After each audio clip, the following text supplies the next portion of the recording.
디모데전서 3장 1절부터 7절까지 제가 읽습니다.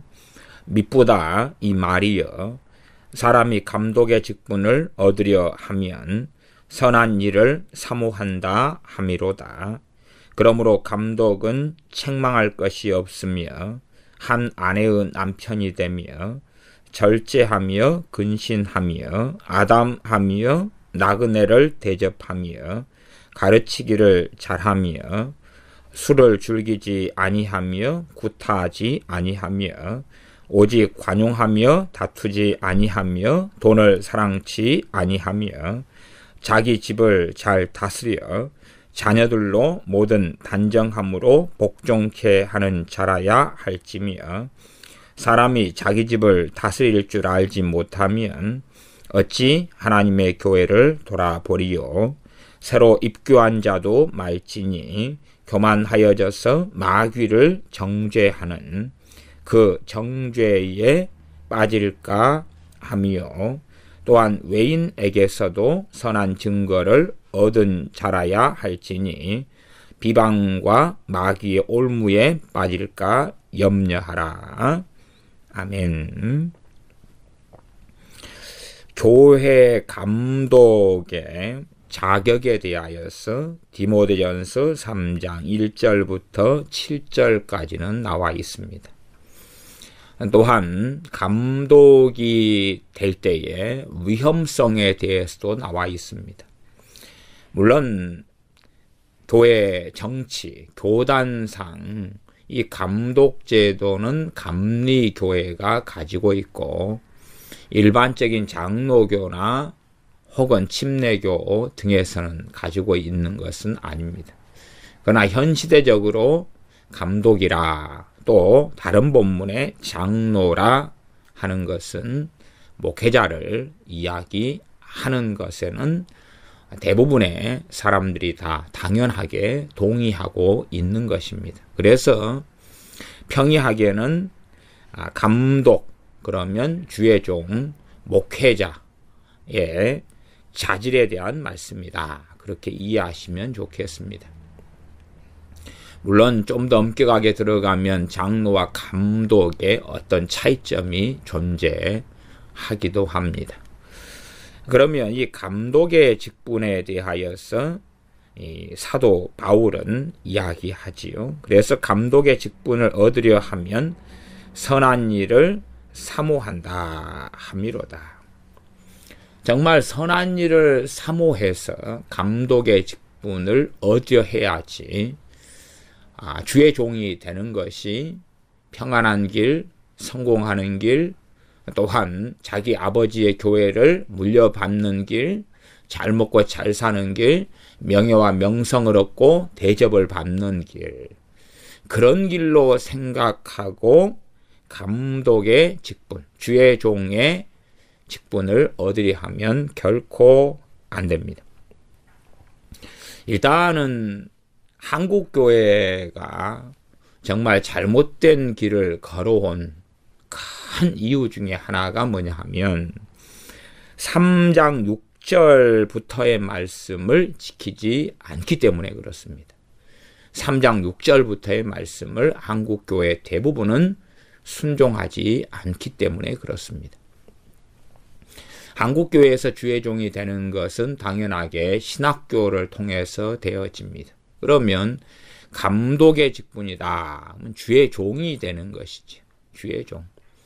그러면 신학교를 주로 언제부터 들어갑니까? 20살부터 들어갑니다. 20살. 8절로 가면, 6절로 가면 새로 입교한 자도 말지니, 새로 입교한 자, 초신자를 이야기하지 않습니까?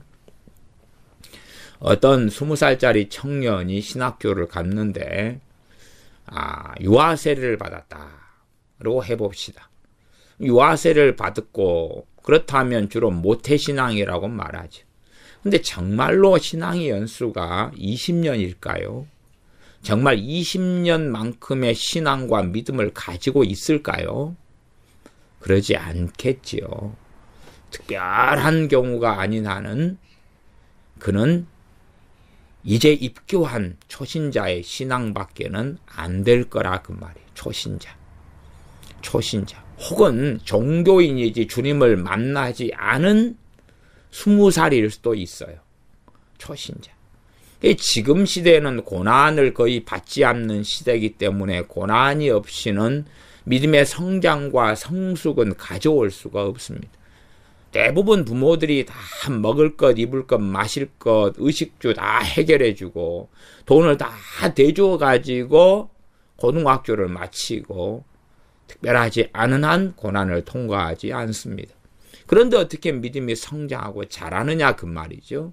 그래서 3장 6절에 새로 입교한 자가 되어지고 그리고 신학교를 갑니다. 그러면 필연적으로 그에게 찾아오는 것은 교만하여져서 교만이 찾아옵니다. 그리고 신학교를 마치고 신학대학원을 가고 목사가 되죠. 이미 일찍부터 교만이 들어와 버렸는데 믿음의 성장은커녕 왜곡, 독선, 편견이 신학교를 나오는 과정, 신학대학원을 나오는 과정 속에 가득하게 되어져서 이미 눈먼 사팔뜨기 소경이 되어져서 뭔가를 들여다보기 때문에 오해, 곡해 혹은 잘못된 이해 등으로 가득하게 되어지고야 맙니다. 교만하여져서 마귀를 정죄하는 그 정죄에 빠진다. 마귀를 정죄하는 그 정죄. 마귀를 정죄한다. 이렇게 직역으로도 이해할 수 있습니다. 그러면 마귀는 당연히 정죄받아야 마땅하죠. 그러나 뭘 모르고 함부로 하는 거죠. 함부로 말하는. 유다서에도 그런 이야기가 있습니다. 모세의 시체에 대해서 변론하는 미가엘 천사가 마귀와 함께 다투는 이야기도 나와 있어요. 거기에서 마귀에 대하여 함부로 말하는 그 위험한 것에 대한 이야기를 살짝 언급합니다. 자기도 모르는 것. 그래서 함부로 대단히 거룩한 자인 양 함부로 마귀라 그래서 말한다. 그런 것이 직역적으로 이해할 때 얼마간 제가 조금 설명할 수 있는 것입니다. 왜냐하면 이 마귀를 정죄하는 것에 대한 이야기를 잘 이해력이 떨어지는 사람들에게 자세히 설명한다 그래서 오히려 더 잘 이해하게 되는 게 아니라 더 모르게 되는 경우가 많습니다. 2차 방정식을 이해할 수 없는 사람들에게 2차 방정식을 자세히 설명한다 해서 알게 되는 게 아니라 유감스럽게 준비되지 않으면 더 모르게 되는 일이 벌어지고 혼돈과 혼란 속에 들어가고야 많은 걸로 제가 비유를 삼겠습니다. 물론 다른 의역으로서는 마귀가 받는 심판을 받을 수 있다. 그렇게 해도 의역적으로도 번역되고 또한 이해할 수도 있습니다. 그래서 직역적으로 여러분이 이해하실 수도 있고 좀 다양한 번역본상으로도 이해할 수 있는 것이 있습니다. 그렇게 마귀가 받는 심판에도 떨어질 수 있다. 그러면 7절 하반절에 보면 마귀 올무에 빠진다. 그것하고는 좀 상반되는 이야기가 되죠. 교만하여지면 마귀 올무는 마귀 함정이다. 그 말이죠. 마귀 함정에 빠져서 허우적거리고 죽어가고 말겠지요. 그 초신자의 신앙과 믿음도 제대로 얻지 못하게 되어진다 하는 것입니다. 배교자가 되어지고 교만케 되어지고 미혹해 되어지고야 맙니다. 지금 시대에는 하나님의 말씀을 지킬 의지와 의도가 많은 사람들에게 없는 것을 봅니다. 저희 같은 목회자들도 신학교를 나오고 신학대학원을 나와서 목회자가 되는 거지, 이 감독이나 장로의 자격으로서 주의 종이 되는 시스템이 아니게 되고야 말았다. 그 말입니다. 그러면 도대체 이러한 디모데전서 3장 같은 말씀은 어디에 필요한가? 어디에 필요한가? 별 의미가 없지요.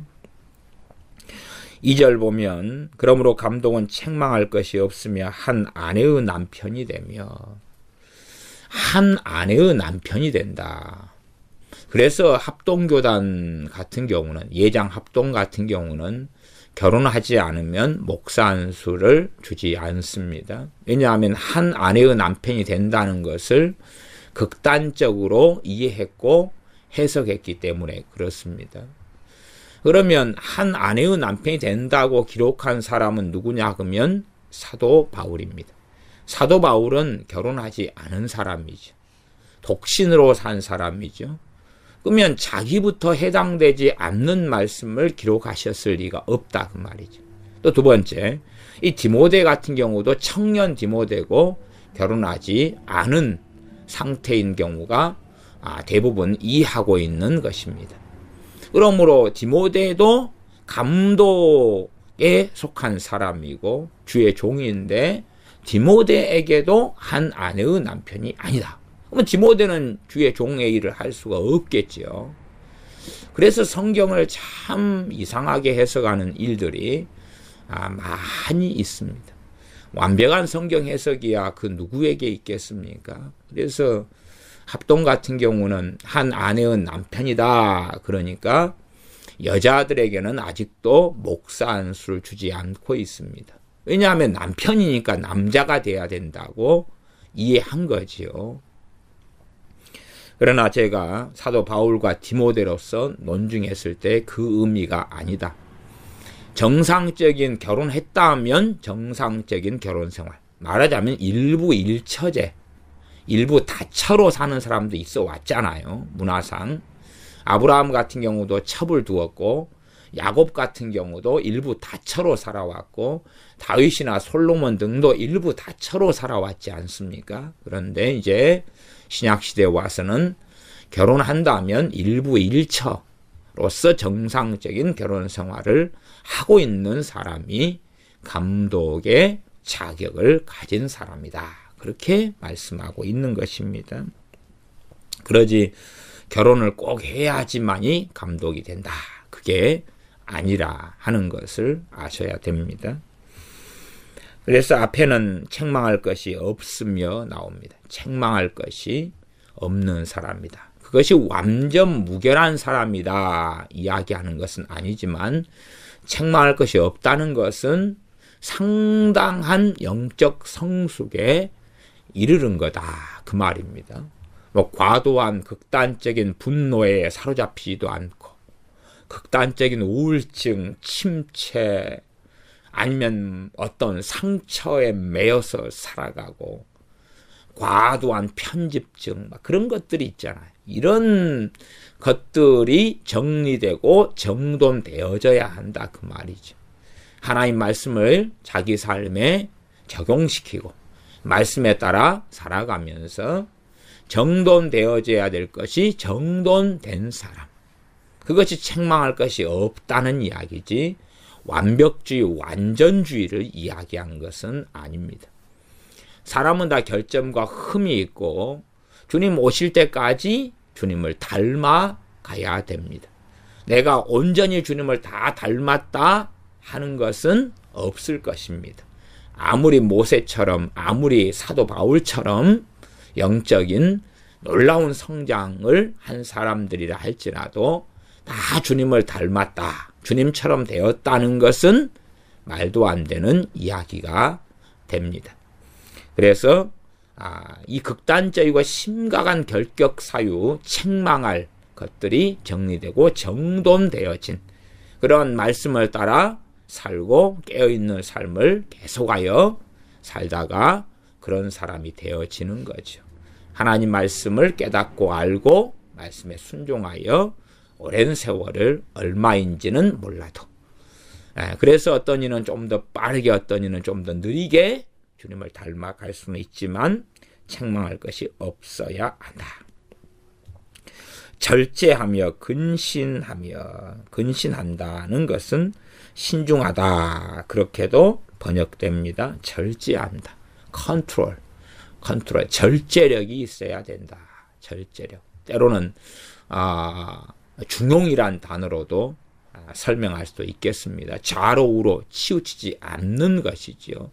단지 그냥 자기를 컨트롤하는 것만이 아니라 균형을 이루는 것이지요.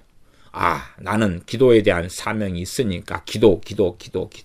나는 전도에 대한 사명이 있으니까 전도하는 게 아니라 하나님 말씀 66권을 균등하게 균형되게 말씀을 섭취하고 깨닫고 알아서 좌로우로 치우치지 않는 그것을 저는 절제의 중심 의미에 두고 해석합니다. 근신한다, 신중하다 그런 의미부터 우리가 생각해 볼 수 있습니다. 아담하다는 것이 단정하다 그렇게 이해하시면 되겠습니다. 다시 말하면 사치나 탐욕이나 이런 허례허식에 빠지거나 명예욕에 빠지거나 그게 아니다 그런 말이죠. 그렇게 자기를 정돈한 그러한 삶을 살아가는 사람이다. 단지 지금 어떤 윤리적인 어떤 도덕성을 갖췄느냐의 것이 아니라 기준은 하나님의 말씀이 됩니다. 하나님 말씀. 나그네를 대접하며 나그네를 대접한다. 섬기는 것을 배우는 것이죠. 여기서 나그네라는 것은 주로 첫째는 과거에 주의 종들은 주로 순회 설교자들이 많았습니다. 그래서 재산이 없이 또한 머물 것이 없이 그러나 목회를 하고 또 떠나가고 이런 나그네들이 있었고요.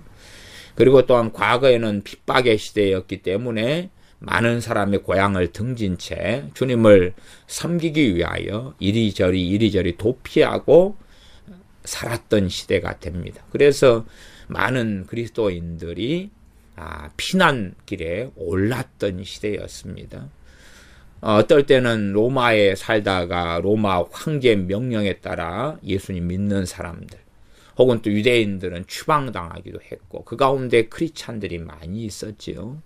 이런 사람들은 나그네가 되어져서 집도 없이 그렇게 떠돌아다니는 경우가 있었는데 내가 자리 잡고 살아가고 있다면 그들을 받아들이고 그들에게 머물 처소라도 여유가 있다면 내어주고 이런 나그네 그들이 그래서 터전을 잡을 때까지 돌봐주고 섬겨주는 형제애로서 그렇게 해주는 것을 이야기하지 이 나그네가 단지 불신자나 세상 사람이나 노숙자를 이야기하는 개념이 아닙니다. 형제애 가운데서 핍박당해서 이런 고향을 등지고 사는 곳을 등지고 이 유랑하는 하나님의 자녀들에 대한 이야기가 기본 개념이 되겠습니다. 가르치기를 잘하며 어떤 면에서 저는 주의 종의 자격 가운데 핵심 중에 하나로 봅니다. 그 앞에 있는 말씀들이 단지 도덕적이고 윤리적인 규범을 잘 따르는 인격적인 사람이라는 것이 아니라 말씀대로 말씀을 깨닫고 순종하고 살아오면서 주님을 닮은 모습이었다 그 말이죠. 그렇다면 하나님 말씀을 이제는 자기가 말씀을 깨닫고 알아서 체득하고 체화하고 순종하고 살았기 때문에 그 말씀의 의미가 무엇인지를 안다 그 말이에요. 아니까 가르칠 수가 있는 것이. 아니까 가르칠 수가 있는 거예요. 그래서 어떤 믿음이 성장하고 자란 사람들은 감독의 직분을 사모할 수가 있다 그 말이에요. 감독의 직분을 또한 사모해야 되어져요. 어떤 사람들은 듣는 귀만 높고 그래서 쉽게 설교를 판단하면서 쉽게 뭔가를 판단하면서 왜 당신은 그렇게 말하느냐 라고 말하는 사람들도 많아요. 저는 그런 분들이 다 틀렸다기보다는 두 가지에 대한 생각을 합니다. 하나는 그런 분들이 당연히 교만해지고 뭘 알지 못해서 잘난 척을 하는 것일 수 있고, 또 반면에 그런 분들이 오를 수 있다. 그렇다면 제가 그런 분들에게 권면하고 싶은 것은 감독의 직분을 사모하고 주의 종의 길을 가라 라고 권면하고 싶습니다. 왜냐하면 어떤 이의 설교가 틀렸다, 어떤 이의 설교가 이러이러한 부분에서 문제가 많다, 그 정도를 자각하고 알 정도가 되면 말씀을 전하고 가르쳐야 됩니다. 제가 이 교만하고 뭔가를 알지 못하는데 아는 착각 속에 있는 부류하고 정말로 아는 사람들일 수도 있다 그 말이에요. 그러면 알면 이제 감독의 직분을 사모하고 주의 종의 길을 걸어가서 목회를 하고 하나님 말씀을 잘 가르쳐야 됩니다. 아니까 틀린 것이 보일 것 아닙니까? 아니까. 제가 긍정적인 측면에서 이야기하는 것입니다. 누구의 가르침과 설교가 틀렸다, 단지 그렇게 하는 걸 넘어서서 내가 바른 것을 이제는 정말 아는 그리스도인이라면, 또한 지금 시대에 있어서 하나님 말씀을 제대로 깨닫고 알고 그렇게 사는 신자들이 적은 시대에 있어서는 말씀을 바르게 가리키는 주의 종들이 어느 때보다 필요하지 않겠느냐 하는 것이, 그렇기 때문에 정말 하나님 말씀을 자기가 안다고 생각하면 감독의 직분을 사모하고 말씀을 전하는 것이 가장 좋은 것입니다.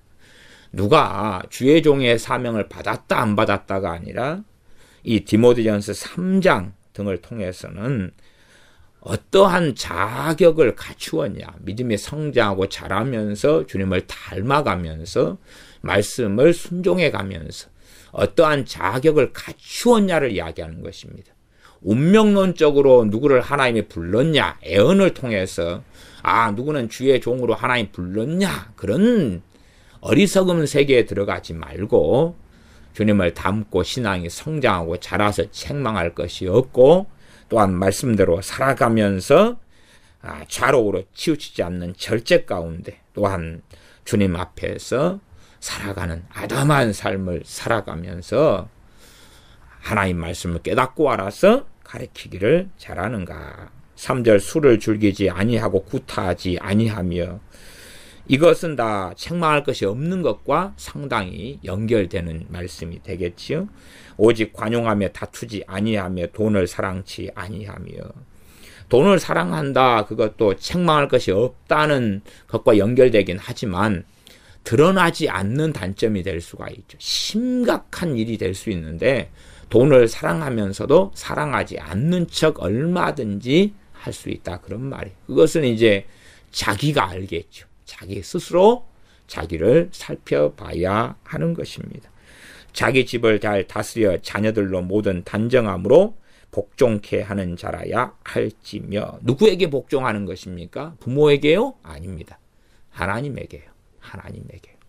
주님께, 하나님께 복종하는 자녀를 만들라는 이야기지, 부모가 죽으라면 죽는 신욕을 하는 그런 이상한 자녀를 만들라는 것이 아닙니다. 자녀들의 인생과 삶에서 하나님의 명령이 가장 중요한 자녀로 만들라는 이야기입니다. 그렇게 하지 못한다면 그 사람은 하나님 말씀을 제대로 아는 사람이 아니라는 것입니다. 왜냐하면 내가 먼저 자녀를 양육하고 키우는 사람이라면 하나님 말씀에 따라 내 자녀를 양육할 수 있어야지만이 또한 교인들을 하나님 말씀으로 세우고 성장하고 양육할 수 있다, 그 말이에요. 그러나 내 자녀를 말씀대로 양육하지 못하는데 나는 다른 교인들은 잘 말씀을 가르칠 수 있다, 그러면 그 사람은 이미 교만한 사람이고 뭘 알지 못하는 위선자일 수밖에 없습니다.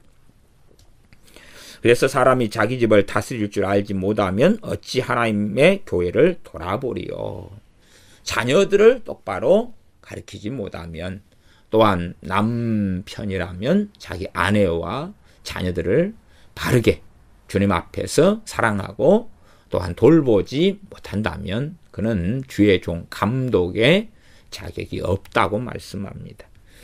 새로 입교한 자, 어떤 사람은 신앙의 연수가 20년이 되었는데도 초신자인 경우가 우리 대한민국에는 아주 많습니다. 아주 많아요. 그래서 유감스럽게 많은 주의 종들이 초신자의 상태에 머물러 있을 때가 많습니다. 그러나 신학교를 나오고 학위를 받고 목사 안수를 받았기 때문에 나는 믿음이 장성한 자라고 착각하는 경우가 많습니다.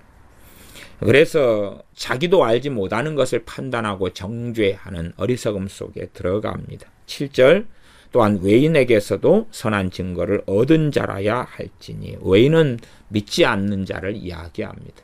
그리스도인이 세상에서 세상 사람과 섞여서 사는데 다르구나, 그런다 해서 칭찬을 무조건 받아야 된다는 것은 아닙니다. 그러나 최소한 저 사람은 다르구나, 저 사람은 정말 나는 저 사람의 삶이나 말에 동의할 수는 없으나 저 사람이 하나님을 경외한다는 것은 나는 인정할 수 있겠다. 저 사람이 하나님은 계실 수 있겠다. 그렇게 외인들의 증거를, 선한 증거를 얻는 자. 왜? 세상에서 살아가니까.